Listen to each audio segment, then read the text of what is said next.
अब चलिए बच्चों, यहाँ पे हम क्वेश्चन नंबर 5 करना शुरू करते हैं। क्वेश्चन नंबर 5 करने से पहले क्वेश्चन नंबर 1 से लेकर क्वेश्चन नंबर 7 तक हम पहले ही कर चुके हैं इस वाली वीडियो में। सबसे पहले जाके वाली वीडियो देख लेना यहाँ पे 3.3 की। अब हम करते हैं यहाँ पे क्वेश्चन नंबर 5 की शुरुआत। क्वेश्चन नंबर 5 में हमारे पास किधर का डिवीजन है। इससे पहले हमने कहते हैं एडिशन, सब्ट्रैक्शन एंड कहते हैं मल्टीप्लिकेशन कर चुके हैं। तो डिवीजन कैसे करते हैं, हमारे पास में जैसे क्वेश्चन दे रखा है, यहाँ पे मैं क्वेश्चन लिखता हूँ। हमारे पास दे रखा है 2/3 डिवाइड 3/10। तो मुझे सिंपल क्या करना है, यहाँ पर 2/3 ऐसे लिखना है और डिवाइड का बना देना है मल्टीप्लाई।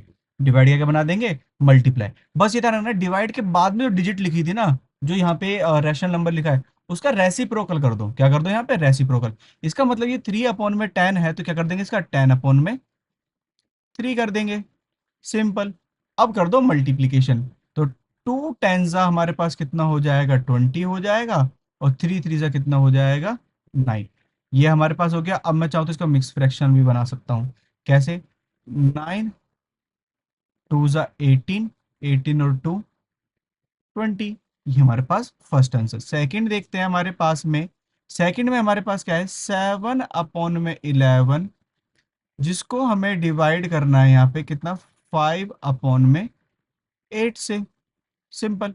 7/11 को हमें डिवाइड करना है 5/8 से। तो यहाँ पे हम किस तरह से करेंगे, वही सेम रूल लगाएंगे कि 7/11 एज इट इज रहेगा, डिवाइड का बना देंगे मल्टीप्लाई, और 5/8 हो जाएगा 8/5। क्या कुछ कट रहा है यहाँ पे, नहीं। तो 7 8 जा कितना हो जाएगा, 56। और 11 5 जा 55। मैं चाहूँ उसका फिर से मिक्स फ्रैक्शन बना सकता हूँ। यहाँ पे 55 1 जा 55, और यहाँ पे भी कितना आ जाएगा, 1 आ जाएगा। अब चलते हैं यहाँ पे थर्ड पे। थर्ड वाले में हमारे पास में यहाँ पे -4/7 डिवाइडेड बाय 5/14। मुझे सिंपल वही काम करना है, फिर से अगेन -4/7 डिवाइड का बना दिया मल्टीप्लाई, 14 में कितना हो जाएगा, 5 हो जाएगा। रेसिप्रोकल कर दिया। क्या कुछ डिवाइड हो रहा है, बिल्कुल हो रहा है। 7 2 जा 14, तो 4 2 जा कितना हो गया, ऊपर -8, और नीचे कितना हो गया, 5। इस तरह से हमारे पास क्वेश्चन नंबर 5 क्या होता है, कंप्लीट होता है। जिसमें सिंपल क्या आता है, आपको डिवाइड का मल्टीप्लाई बनाया और डिवाइड के बाद में जो डिजिट है रेसिप्रोकल कर दो उसका। इसके बाद हम करते हैं क्वेश्चन नंबर 6। अब देखिए क्वेश्चन नंबर 6 हमारे पास क्या है, शो डेट। आपको यहाँ पे दे रखा है, एक तो ये वाला टर्म दिख रहा है और एक इधर ये वाला दिख रहा है। तो मैं यहाँ पे इस वाले को बोलूंगा, लेफ्ट हैंड साइड है तो ये LHS हो गया हमारे पास, और ये राइट हैंड साइड है तो इसे क्या बोलूंगा, RHS। दोनों मिल गए हमारे पास। तो मैं ना सॉल्व कर रहा हूँ, शो करना है कि दोनों एक दूसरे के क्या है, यहाँ पे बराबर है। मैं सिंपल क्या करता हूँ, सबसे पहले मैं यहाँ पे LHS सॉल्व करता हूँ। अब मैं LHS जैसे ही सॉल्व करूंगा, मेरे पास क्या है, 1/2 प्लस में 3/4 ब्रैकेट है मल्टीप्लाई बाय 8/3। तो यहाँ पर हम कैसे सॉल्व करेंगे, पहले मुझे ये ब्रैकेट सॉल्व करना है। किस तरह से, इसका यहाँ पे एलसीएम क्या हो जाएगा, ब्रैकेट के अंदर में मेरे पास हो गया 4, तो ऊपर 1 प्लस में 3 मल्टीप्लाई करना होता है। हमें 2 को किससे मल्टीप्लाई करें कि 4 आ जाए, 2 2 जा 4। 4 को किससे मल्टीप्लाई करें कि यहाँ पे 4 आ जाए, 1। तो हमारे पास में बाकी क्या बचा, 8/3। तो यहाँ पे क्या हो गया, 2 1 जा 2 प्लस में 3 1 जा 3/4। और यहाँ पे मल्टीप्लाई में क्या है, 8/3। तो ये कितना हो गया, 5/4 मल्टीप्लाई बाय 8/3। डिवीजन कर दो, 4 2 जा 8, तो कितना हो गया, 5 2 जा 10/3। इसका चाहो तो मिक्स फ्रैक्शन बना लो, 3 3 जा 9 सॉरी ऊपर में 1 हो जाएगा हमारे पास। ये हो गया LHS। अब हमें क्या सॉल्व करना चाहिए, RHS। तो RHS में यहाँ पे देखते हैं हमारे पास कि RHS में क्या है, 1/2 मल्टीप्लाई बाय 8/3 प्लस में 3/4 मल्टीप्लाई बाय 8/3। मैं करूँगा, पहले इन दोनों को सॉल्व करना पड़ेगा। कैसे, 2 4 जा 8, और ये 4 2 जा 8। तो मेरे पास क्या बचा, 4 1 जा 4/3। और यहाँ पे 3 2 ज़ा 6 अपॉन में 3। मेरे पास दोनों बेस सेम है, क्या कर देना है यहाँ पे, 4 + 6 कितना हो गया हमारे पास, 10 हो गया, अपॉन में 3। डिवीजन करते हैं यहाँ पे, कितना हो जाएगा, 3 3 ज़ा 9 और 1। तो यहाँ पे हमारे पास जो LHS है वो बराबर आ रहा है किसके, RHS के।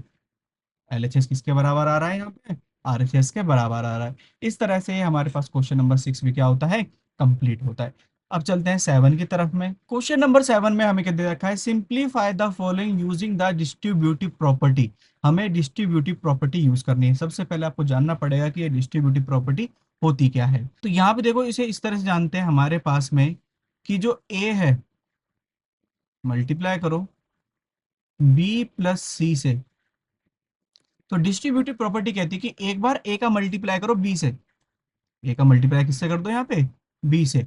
और फिर कहता है ए का मल्टीप्लाई, एक बार आपने बी से कर दिया, अब ए का मल्टीप्लाई एक बार किससे करोगे, सी से करोगे, तो ये हो जाएगा ए इंटू सी।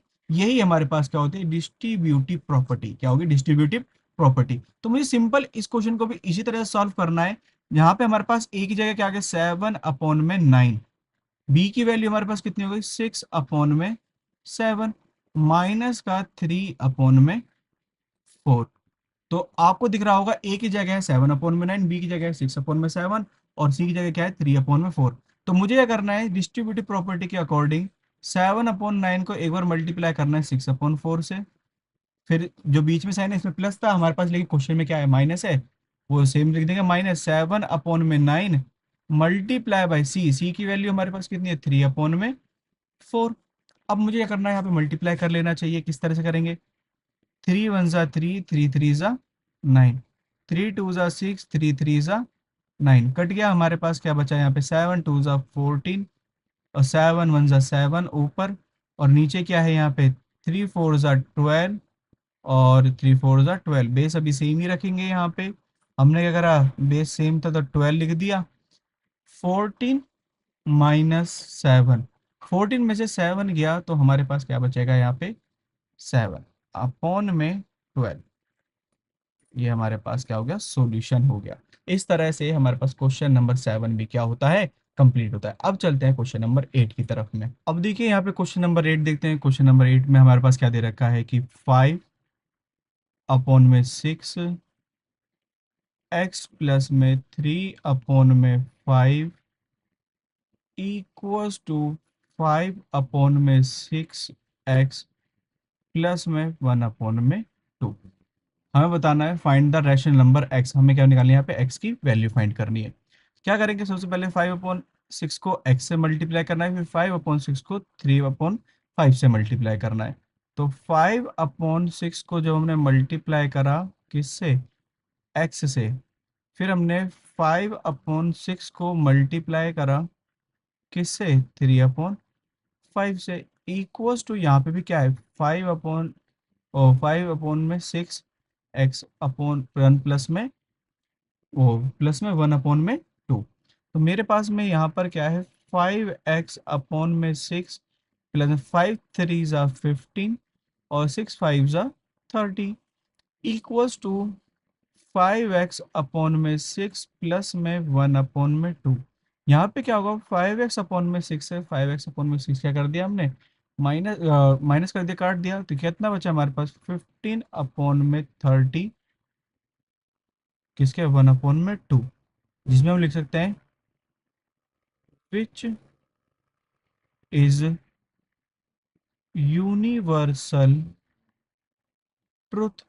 ये क्या है, यूनिवर्सल ट्रुथ है हमारे पास में, क्योंकि मैं 15/30 को अगर डिवाइड करूंगा 1/2 आ जाएगा। लेकिन यहाँ पे एग्जैक्टली एक्स की वैल्यू तो आ नहीं रही है। तो यहाँ पे एक्स की वैल्यू जो होगी हम लिखते हैं 5/6 एक्स प्लस में 3/5 इक्वल्स टू 5/6 एक्स प्लस में 1/2 is true for every value of x. X की कुछ भी वैल्यू रखोगे ये दोनों एक दूसरे के क्या होंगे, यहाँ पे बराबर होंगे। तो हम यहाँ पे लिख लेंगे देयर फोर